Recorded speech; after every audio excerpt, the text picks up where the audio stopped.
adalah tugas pekerja manajemen produksi agribisnis. Tapi sebelumnya kami akan memperkenalkan diri terlebih dahulu. Perkenalkan, nama saya Sofia Mulai. Perkenalkan, nama saya Sofia Afrika. Pendahuluan latar belakang. Petani merupakan wujud tonggak mata rantai ketersediaan industri pangan, terutama olahan padi. Padi merupakan komoditas utama yang digunakan baik untuk bahan pangan maupun untuk proses agroindustri, baik dari hasil pokok maupun hasil sampingannya. Produk sampingan tersebut dapat dimanfaatkan di industri pangan fungsional lainnya seperti tepung beras, minyak dan padi,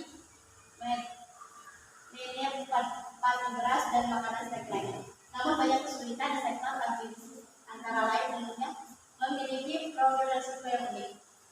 Aksesibilitas terhadap sumber-sumber permodalan masih sangat terbatas, terutama bagi petani-petani yang menguasai lahan sempit yang merupakan komoditas terbesar dari petani yang menguasai lahan komoditas terbesar dari masyarakat pedesaan dan pelaku usaha yang bermodal kecil.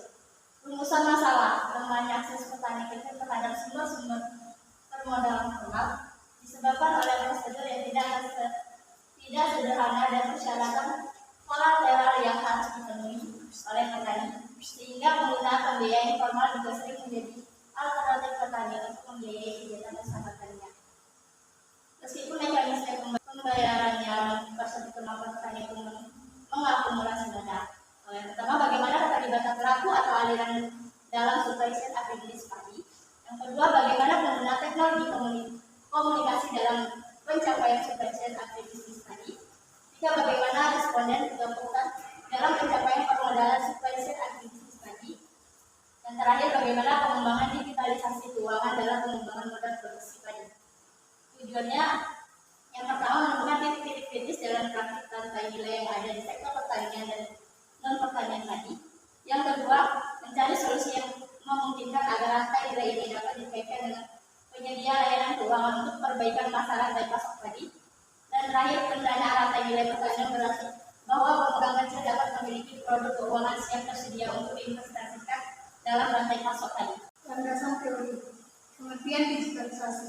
Secara sederhana, digitalisasi adalah proses perubahan yang terjadi pada teknologi bersifat analog ke teknologi bersifat digital.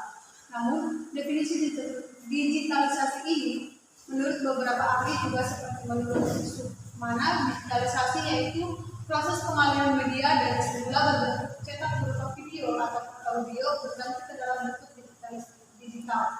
Hal ini dilakukan agar tercipta suatu arsip dokumen dalam bentuk digital yang membutuhkan alat pendukung dalam memprosesnya seperti perangkat keras komputer, scanner, serta software lain yang mendukung.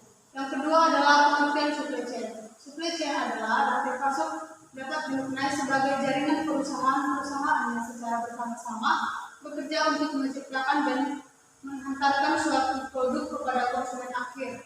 Perusahaan-perusahaan tersebut mencakup supplier, pabrik, distributor, toko atau retail, serta perusahaan-perusahaan pendukung yang terlibat seperti perusahaan jasa logistik atau pengiriman barang.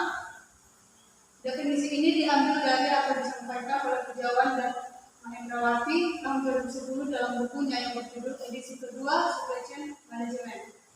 Yang ketiga adalah pengertian gapoktan. Jadi dalam digitalisasi itu diperlukan adanya gapoktan supaya keterkaitannya terhadap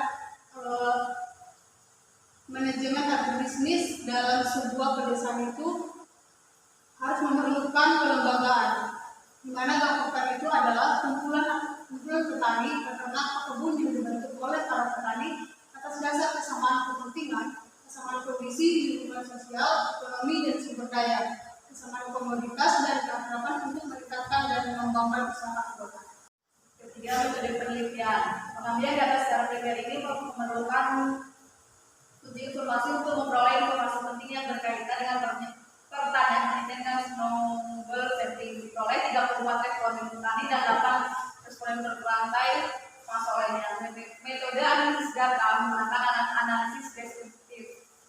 Batasan dalam makalah ini adalah hasil dan pembahasan yang sampai rantai pasok petani. Yang keempat, hasil dan pembahasan. Gabungan kelompok tani adalah kumpulan beberapa kelompok tani yang bergabung dan bekerjasama untuk meningkatkan skala ekonomi dan efisiensi usaha. Kelompok tani merupakan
berada pada usia produktif yaitu 40 sampai 39 tahun.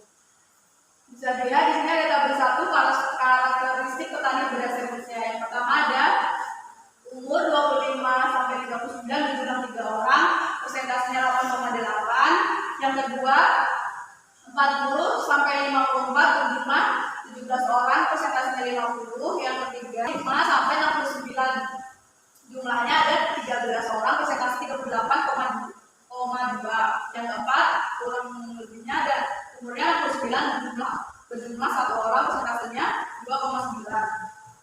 Dan jumlah 34 orang, persentasenya 100. Selanjutnya ada rantai pasok agribisnis padi. Terdapat beberapa pelaku yang terlibat dalam rantai pasok padi pasca panen di Kecamatan Singosari. Aliran rantai pasok beras terdiri aliran rantai pasok beras, aliran rantai pasok menir, aliran rantai pasok satu, dan aliran rantai pasok kam. Setiap aliran rantai pasok memiliki aliran produk, aliran keuangan, dan aliran informasi.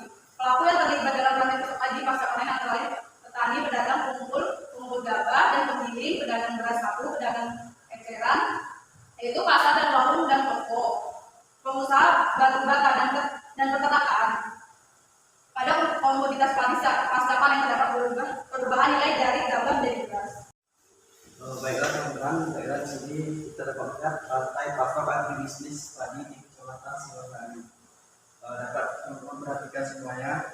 Yang pertama itu ada terdiri dari rantai pasok beras, aliran rantai pasok menir, aliran rantai pasok pedatur, dan aliran rantai pasok sekam.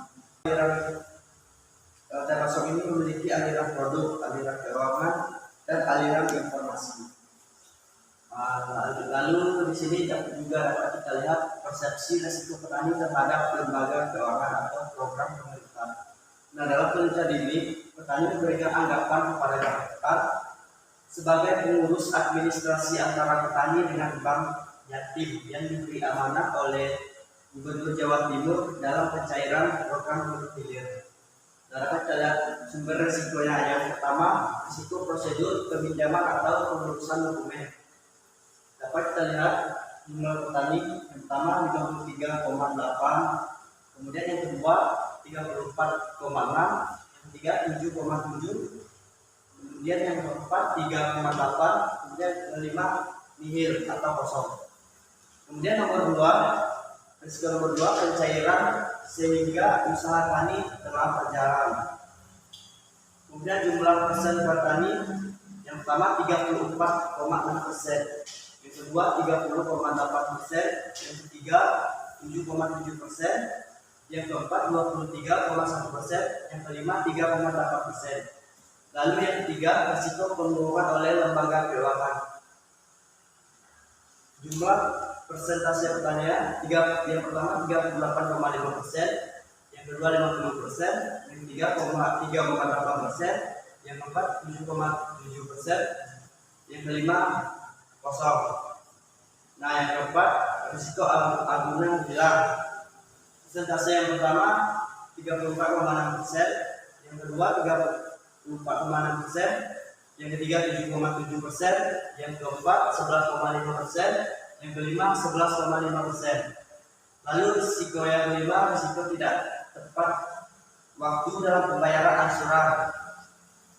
Yang pertama persentasenya 11,5%, yang kedua 38,5%, yang ketiga 34,6%, yang keempat 11,5%, yang kelima 3,8%. Lalu yang keenam, risiko tidak dapat mengembalikan pinjaman. Persentase yang pertama 19,2%, persentase yang kedua 34,6%, yang ketiga 19,2%, yang keempat 23,1%, yang kelima 3,1%. Lalu yang ketujuh, risiko tidak dapat panen sesuai harapan. Persentase yang pertama dapat dilihat 7,7%, yang kedua 34,6%, yang ketiga 34,6%, yang keempat 11,5%, yang kelima 11,5%. Kemudian yang kedelapan, risiko penggunaan pinjaman tidak untuk modal usaha tani. Persentase yang pertama 30,8%, yang kedua 23,1%, yang ketiga 23,1%, yang keempat 19,2%, yang kelima 3,8%. Lalu resiko bunga berfluktuatif. Persentase yang pertama 26,9%, yang kedua 30,8%, yang ketiga 11,5%, yang keempat 26,9%, yang kelima 3,8%. Lalu yang terakhir resiko pencairan yang tidak sama jumlahnya dengan yang dibutuhkan.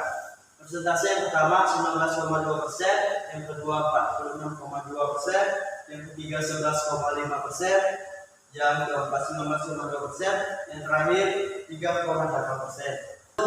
Ada penggunaan teknologi komunikasi.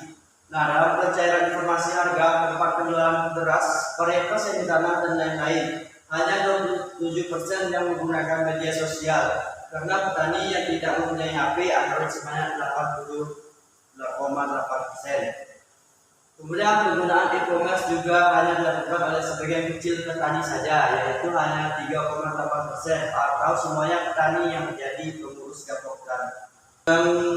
Kemudian jenis pinjaman saat ini, responden gapoktan Makmur Sentosa hanya ada 1 orang yang pernah melakukan peminjaman kepada pihak ketiga, sedangkan yang lainnya pertama kali meminjam di program Hulu Hilir ini. Nah, program Hulu Hilir adalah model pemberdayaan kelompok tani melalui rekayasa sosial, ekonomi, teknologi, dan nilai tambah.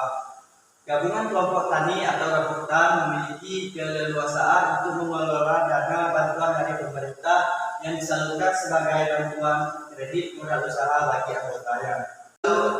Kemudian kita dapat melihat juga titik potensi dapat dikembangkan oleh digitalisasi keuangan. Hasil mapping dan analisa yang dilakukan dengan wawancara dalam teman dan responden, unit rantai yang dapat dimungkinkan dikembangkan sistem digitalisasi keuangan adalah rantai yang berkaitan dengan gapoktan, yaitu sebagai supplier sarana produksi dan sebagai pemasar beras milik petani. Hal ini dimungkinkan karena ada 6 pengurus gapoktan Makmur Sentosa yang mempunyai komitmen tinggi untuk mensejahterakan anggota-anggotanya dan kompetensi tinggi dalam penggunaan teknologi informasi. Sedangkan rantai lain dan petani pun belum ada potensi diterapkan sistem keuangan digital. Kesimpulan dan syarat. Kesimpulan, gapoktan Makmur Sentosa di Desa Lubuk Gede merupakan salah satu kelompok tani yang terletak di dusun Kerajaan. Didirikan pada tahun 2010. Berdirinya gapoktan dilatar belakangi oleh keperluan dan keuntungan bersama pada saat panen dan penjualan. Wilayahnya terdiri dari 114 hektar lahan sawah dan 93 hektar lahan tegak, perkarangan 12 hektar, dan jumlah anggota sebanyak 275 orang. Rinciannya sebagai berikut, yaitu 150 orang anggota aktif dan 125 anggota tidak aktif. Rantai masa administrasi di Kabupaten Malang belum memungkinkan untuk diterapkan sistem digitalisasi keuangan, kecuali rantai yang berurusan dengan gapoktan. Hal ini dikarenakan usia responden atau petani dan pedagang dan tingkat pendidikan yang langgar terhadap teknologi informasi. Terbukti sebesar 80% lebih responden menggunakan alat komunikasi yang bukan smartphone. Meski persepsi petani terhadap risiko peminjaman pada tingkat yang tidak berisiko karena proses peminjaman yang terbanyak dibantu oleh gapoktan, demikian juga persepsi pedagang dan konsumen. Saran untuk Kecamatan Singosari dapat mulai menginisiasi pembuatan rancangan sistem informasi keuangan secara digital, khususnya suplai sarana produksi dan pasar melalui gapoktan.